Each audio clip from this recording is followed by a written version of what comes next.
He promised me he'd be there, front row, cheering, just like he used to before everything changed. I kept glancing toward the seats as my class filed onto the stage, each of us wrapped in caps and gowns, the auditorium humming with proud laughter and camera flashes. Somewhere in that crowd, I told myself, my dad was waiting for me. But every time I looked, the seat I'd saved for him, third row, aisle, perfect view, stayed empty. When my name was called, I walked across the stage pretending not to notice. My mom clapped so hard her hands turned red, tears streaming down her cheeks. I smiled for her, but it was hollow.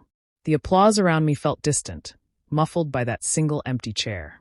After the ceremony, I lingered outside under the bleachers while families took photos, laughter echoing all around. I checked my phone, no text, no missed call. Just a silence that felt too familiar. I tried to convince myself maybe traffic was bad, maybe he was late. But deep down, I already knew. My dad had chosen Alyssa. Again, later that night, scrolling through my stepmom Vanessa's public photo album confirmed it. There they were, Dad, Vanessa, and Alyssa, all dressed up for her big night. Alyssa in a glittering costume, holding flowers the size of her head, Dad's arm proudly around her shoulders. The caption read, "So proud of our star dancer. Family means everything. Family means everything." I stared at those words until my vision blurred. My hands were shaking. It wasn't just that he'd missed my graduation. It was the message behind it, that my achievements, my moments, didn't matter as much as hers. He didn't even bother pretending anymore. Mom found me sitting at the kitchen table long after midnight, my diploma still in its folder. She tried to smile, but the sadness in her eyes told me she knew too. "You did amazing today, Maddie," she said softly. I nodded, unable to speak. I didn't want her pity. I wanted his presence. When my phone finally buzzed, my heart leapt. It was from Dad. "Hey kiddo, sorry I missed it." Alyssa's recital ran long. "You know how it is. Proud of you though." That was it. No call, no photo request, not even a question about how it went. I could almost hear his easy tone, that casual way he brushed things off. Something inside me cracked then, not a loud, dramatic break, but a quiet one, like a hairline fracture that would never heal quite right. It wasn't the first time he'd disappointed me, but this time was different. This time it felt final. I closed my phone, turned off the lights, and sat there in the dark, replaying every time he'd chosen her over me. Birthdays, recitals, weekends that were supposed to be ours. I realized he hadn't just missed my graduation. He'd missed me. And for the first time, I promised myself I wouldn't chase after him anymore. If he couldn't see my worth, I'd make sure one day he regretted it. When my dad married Vanessa, everything in my life started to feel smaller, like I'd been pushed to the corner of my own home. Before her, it was just the two of us, Friday night pizza, old movies, and him cheering at my school events. After her, it was all about Vanessa's daughter, Alyssa. She was perfect in his eyes from the very beginning. Pretty, polite when she wanted to be, and always the center of attention. Vanessa made sure it stayed that way. She talked like everything in the world revolved around Alyssa. Her dancing, her clothes, her grades, her future.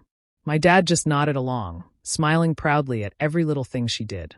If Alyssa sneezed, it was a delicate thing. If I tried to talk about my science project, he'd say, "Not now, Maddie." Alyssa's had a long day. I remember one weekend that summed everything up.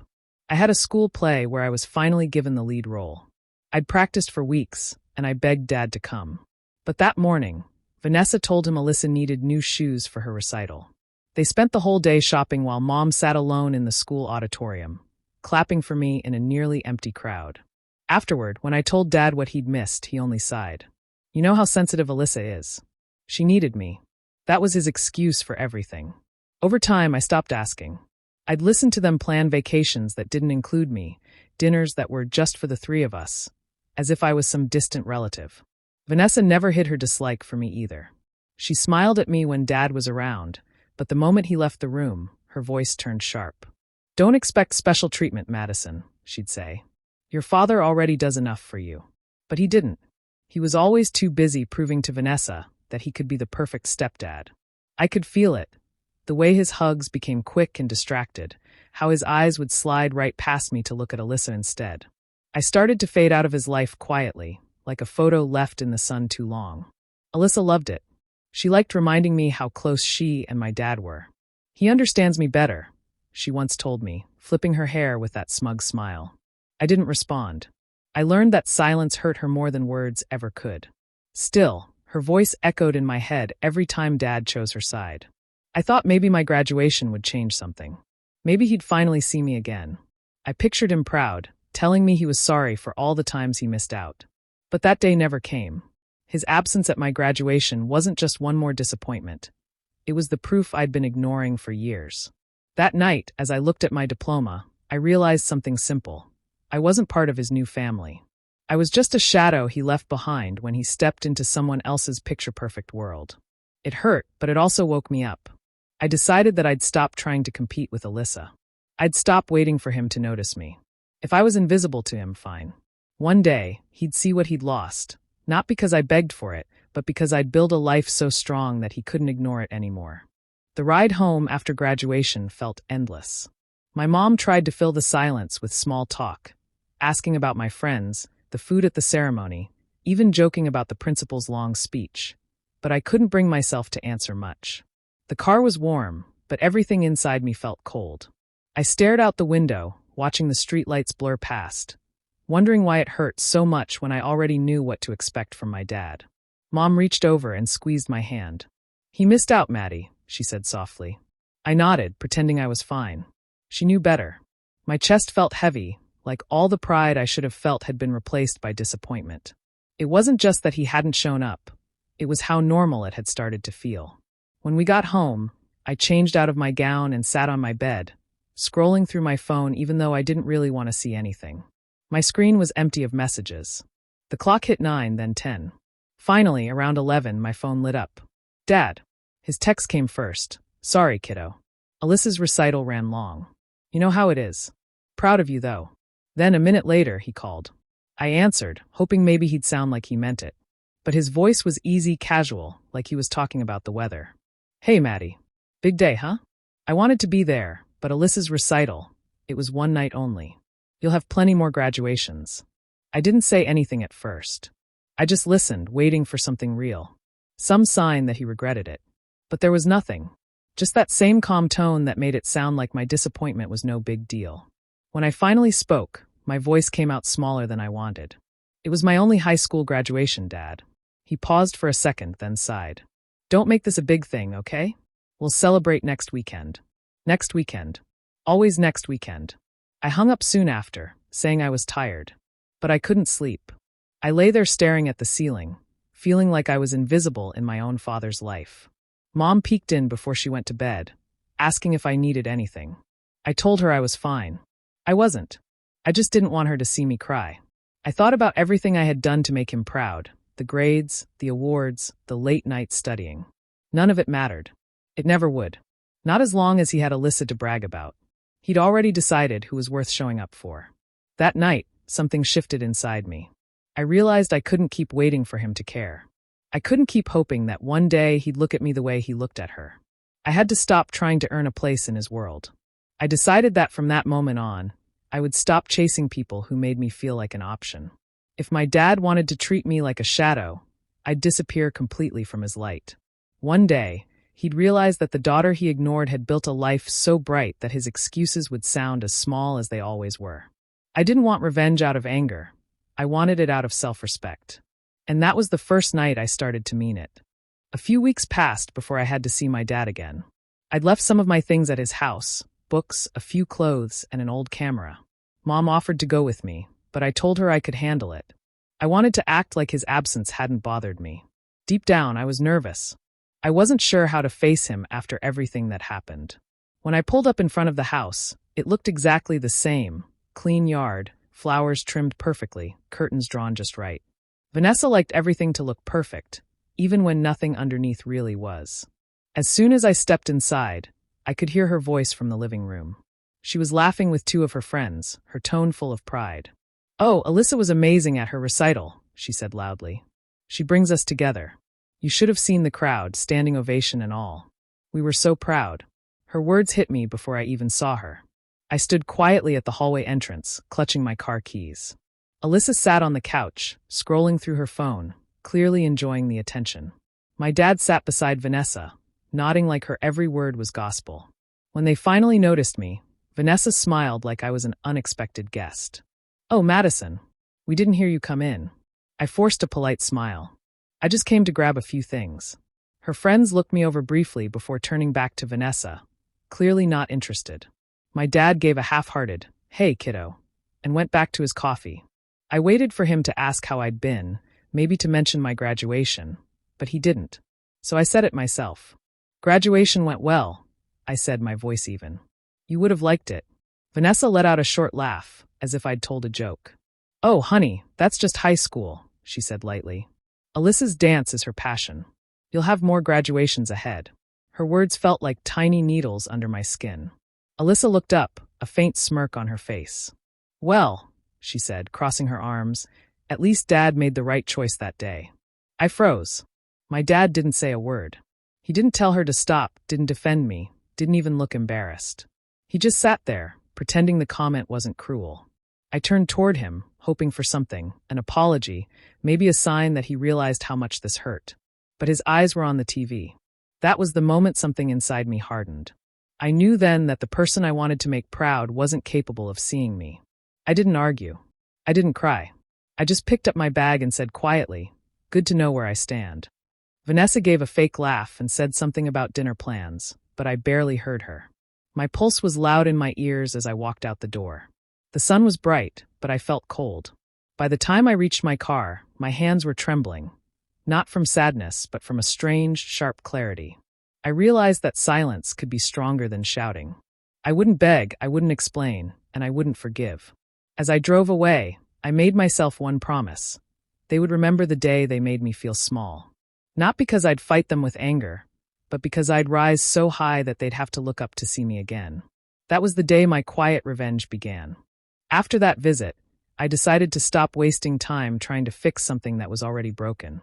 I threw myself into my studies, keeping my head down and planning my escape. College became my goal, the one place where I could finally build a life without feeling like a guest in it. I spent late nights filling out applications, double-checking essays, and researching scholarships. I knew I couldn't count on my dad for help, so I didn't even bother asking. When acceptance letters started arriving, one stood out, a top university with a full scholarship. It felt unreal holding that letter in my hands. My mom hugged me so tight I could barely breathe, tears in her eyes. "You did this all by yourself," she said. And she was right. Every grade, every sleepless night, it all came from me, not from anyone's money or name. I told my dad the news out of respect, not hope. His response was short. "That's great, kiddo. Vanessa's handling our finances right now, so I can't really contribute. But I'm proud of you. It didn't hurt the way it used to." I had expected nothing, and that made it easier. Before college started, I took on 2 part-time jobs, one at a coffee shop and another shelving books at the library. It wasn't easy balancing work and classes, but I liked knowing that everything I had was mine. I didn't owe anyone explanations or gratitude.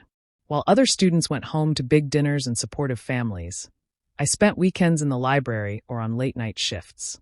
The exhaustion was worth it because it kept me moving forward. In my second year, I stopped checking my phone for his messages. The silence that used to bother me became peaceful. I didn't want his attention anymore. I wanted progress.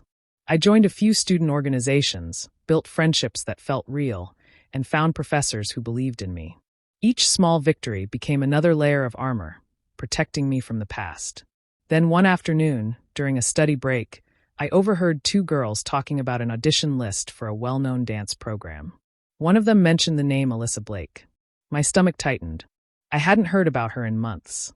Later that night, I looked it up out of curiosity and found what I expected. Alyssa hadn't made it. There were no smiling family posts this time, no pictures of flowers or proud captions. From what little I heard later through relatives, Vanessa was furious. She blamed the judges, the school, the stress, everything except her daughter's lack of talent. My dad stayed quiet, probably caught between his guilt and his loyalty to her. I didn't feel happy about their struggles, but I did feel calm. The balance was finally shifting.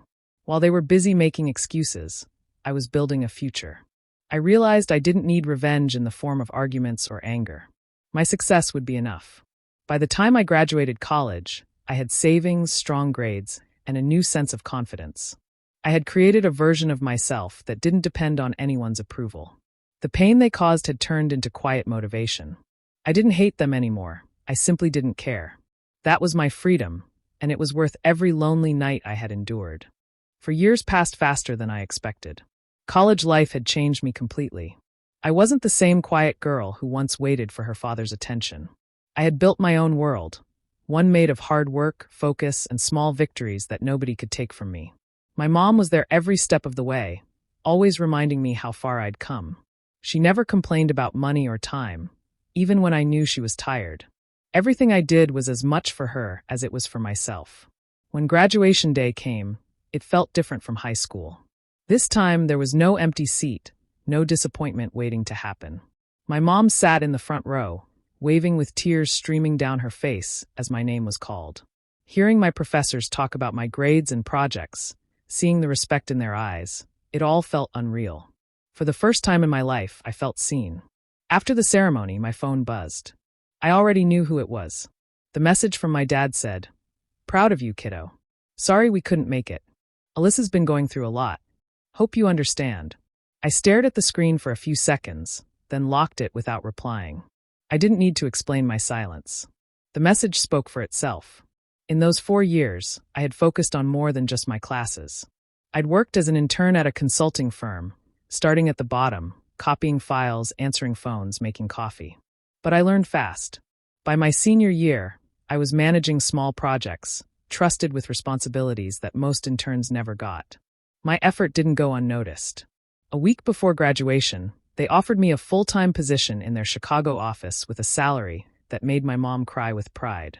Moving to Chicago felt like closing one door and opening another.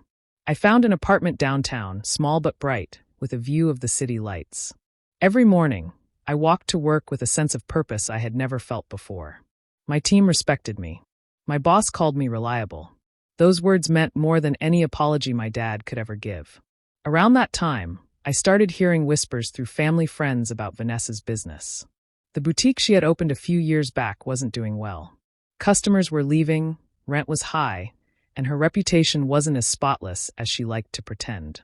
I didn't feel happy about it, but I couldn't help noticing how life seemed to balance things on its own. Alyssa, who once had everything handed to her, was struggling too. Her dance career hadn't gone anywhere, and she was living back home, unsure what to do next. I didn't reach out. I didn't need to. The universe had already done enough. I spent my evenings sitting by the window, sipping coffee, looking at the city I now called mine. I thought about the girl who once cried over an empty seat at graduation. She'd grown stronger, sharper, and calmer. I no longer wanted to prove anything to my dad or make him regret his choices. My life itself was proof enough. The best part of success wasn't showing it off. It was knowing I'd earned it completely on my own. It had been months since I'd heard anything from my father or Vanessa. Life in Chicago kept me busy, and I rarely thought about them anymore. My days were filled with work meetings, projects, and dinners with coworkers who had slowly become my friends. I was finally in a place where peace didn't feel forced. Then one afternoon, while I was finishing a report at my desk, my phone rang. The number looked familiar, but I couldn't place it right away. When I answered, I heard her voice.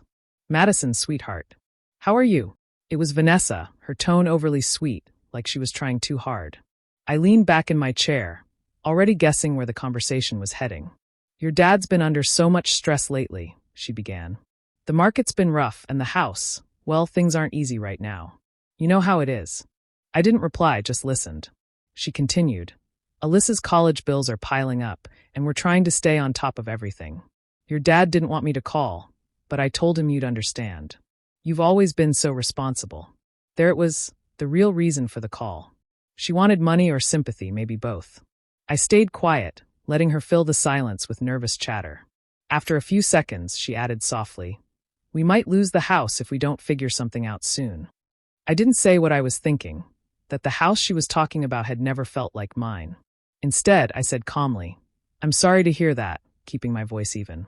Before she could say anything else, I told her I had a meeting and hung up. An hour later, my phone rang again. This time, it was my dad. I hesitated before answering, but curiosity won. "Hey, kiddo," he said, trying to sound casual, the same tone he always used when he wanted something. "I know Vanessa called earlier. Things have been rough, but we'll get through it. We just have to stick together as a family." I couldn't help but laugh quietly. "Family?" I asked. You mean the kind that skips graduations and birthdays? He stayed silent for a moment. Maddie, don't start, he said finally. I know I've made mistakes, but this isn't about that. This is about helping each other. We've all had hard times. I took a slow breath, remembering the years I had struggled without his help. College tuition, rent, long nights working 2 jobs. I had survived alone, and now he was reaching out as if we'd always been close. Did you stay together when you missed my graduation? I asked quietly. He didn't answer right away. The silence stretched long enough that I could almost hear him breathing on the other end. I imagined him sitting there, realizing how hollow his words sounded now. Finally, he said, "That was a long time ago, Maddie." "Not long enough to forget," I said, my voice steady. "I hope things work out for you, Dad." Then I ended the call. I stared at my phone for a long time afterward. There was no anger left, only a deep, calm understanding. The people who had once made me feel invisible were now reaching out because they needed me. But I wasn't that desperate girl anymore. I had learned that distance can protect you more than love ever could. And for the first time, cutting the line didn't hurt, it felt right. I hadn't planned to go home that Christmas. Work was busy, and Chicago felt more like home than the town I grew up in. But when my mom asked me to visit for a few days, I agreed. I hadn't seen my dad in years, not since that call where I finally stopped pretending things could ever be normal. I told myself I'd only stay a night or 2, just long enough to see my mom and drop off gifts. The town looked smaller than I remembered, quieter too.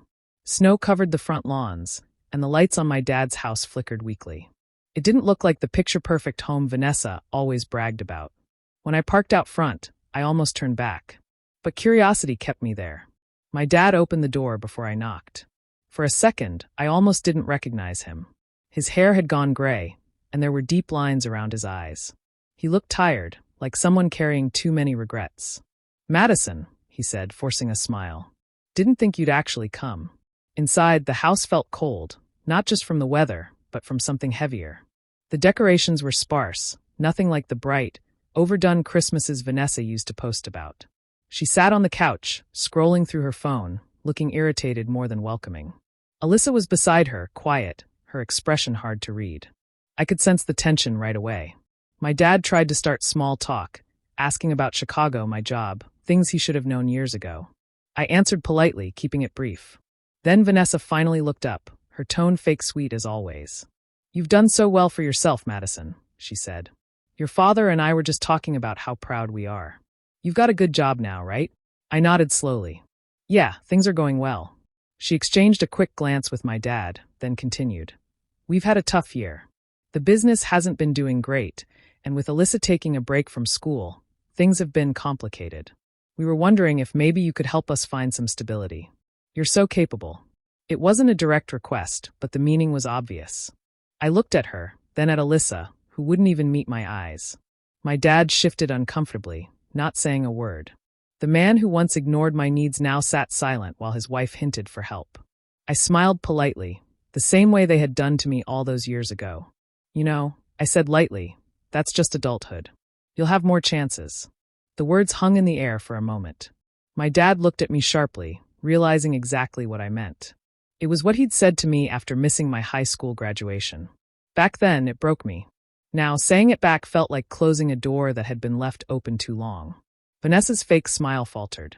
Alyssa crossed her arms, muttering something under her breath. I stood up, straightened my coat, and said, "I should get going. Mom's waiting." My dad followed me to the door, his voice low. "Madison, I know I failed you." I stopped but didn't turn around. "You didn't just fail me, Dad. You chose to."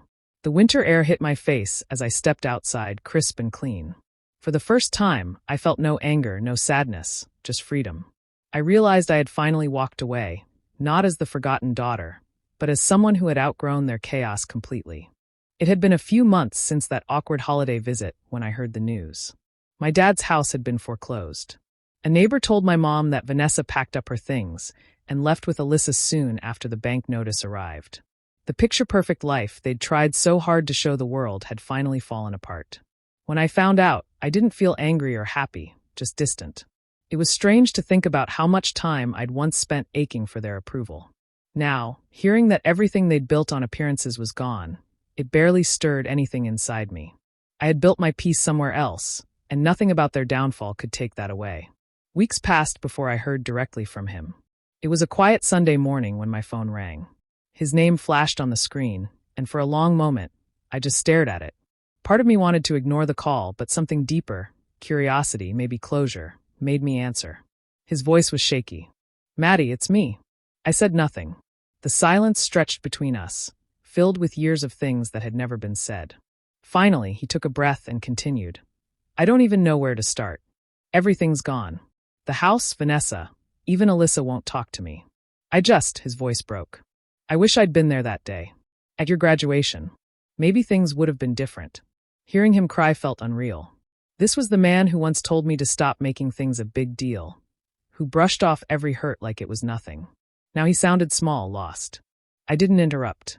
I wanted to let him speak, to hear the truth without rescuing him from it. He kept talking, repeating how sorry he was, how he'd made mistakes, how he'd thought he was doing the right thing. I could tell he wanted forgiveness, but he wasn't asking for it directly. He just wanted to know if there was still a chance to fix what he'd broken. When he finally stopped talking, the silence came again, only this time it felt heavier. I thought back to all those years I'd spent hoping he would say those words, imagining how it might feel if he ever apologized. But now that it was happening, there was no satisfaction in it. The apology came too late to matter. I took a deep breath. My voice came out calm, steady. "You missed one ceremony, Dad," I said quietly. "But it cost you a lifetime of moments." He didn't respond right away. I could hear him breathing, maybe crying again. For a second, I almost felt sorry for him, but only for the man he could have been, not the one he was. "I have to go," I said softly. "Take care of yourself." And then I hung up. Afterward, I sat on my couch for a long while, staring out at the city skyline. I didn't feel triumphant or cruel, just free. There was no revenge in my heart, only acceptance. The life he had chosen over me had fallen apart, not because I wanted it to, but because it was never real to begin with. For the first time, I realized the distance between us wasn't a punishment. It was peace. And I wasn't his forgotten daughter anymore. I was just Madison, whole, steady, and finally done waiting for him to see me. Years passed quietly, and life moved forward in ways I once couldn't imagine. Chicago had become my home, not just a place to live. I had a job I loved, a small circle of good friends, and an apartment that reflected everything I had worked for. Mornings were calm, coffee by the window, the sound of traffic below, and sunlight spilling across the floor. It wasn't a grand life, but it was mine, and that was enough. My mom visited often, bringing homemade food and stories from back home. Every time she came, she looked around my apartment with a kind of awe, as if she still couldn't believe how far things had come. "You built all of this on your own," she'd say proudly. I'd smile and remind her that she'd been there for every step that mattered. We'd spend evenings cooking together or taking walks along the river, enjoying the peace that had once felt impossible. I hadn't spoken to my dad in years. He tried reaching out a few times through letters, handwritten in messy script that looked more fragile each time. I never opened them. I kept them in a drawer, not out of hope, but because I didn't want to waste energy throwing them away. Reading them wouldn't change anything. The truth had already been said long ago, and there was nothing left to explain. Sometimes I'd wonder what he was doing, if he still lived in that old town, if he thought about me when the house felt too quiet. But those thoughts faded as quickly as they came. I had stopped carrying the weight of his choices. The forgiveness I eventually found wasn't for him. It was for me. Letting go didn't mean letting him back in. It meant refusing to let the past control me anymore. At work, I earned a promotion that came with a bigger office and a small team of my own. I led with fairness, the kind I never saw growing up. My co-workers respected me for being calm under pressure, and every project I completed reminded me that strength didn't have to come from anger. Success had become my quiet response to every moment I was once overlooked. On weekends, I liked visiting little bookstores and coffee shops, places filled with strangers who didn't know my story. It felt peaceful to live without explaining myself, to exist without needing validation. The world outside my window was wide, and for the first time, I wasn't standing in anyone's shadow. One evening, while cleaning, I came across the drawer with my dad's letters. I held one for a moment, tracing my name on the envelope. Then I set it back down and closed the drawer. I didn't feel the urge to read it, and I didn't feel angry either. I had moved so far beyond that pain that it barely touched me anymore. I realized then that real revenge doesn't come from getting even or proving someone wrong.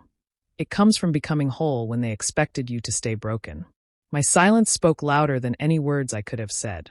My peace, my success, and my self-worth were enough. I didn't need him to see what I had become. The life I built was my answer, and it was stronger than any apology he could have offered.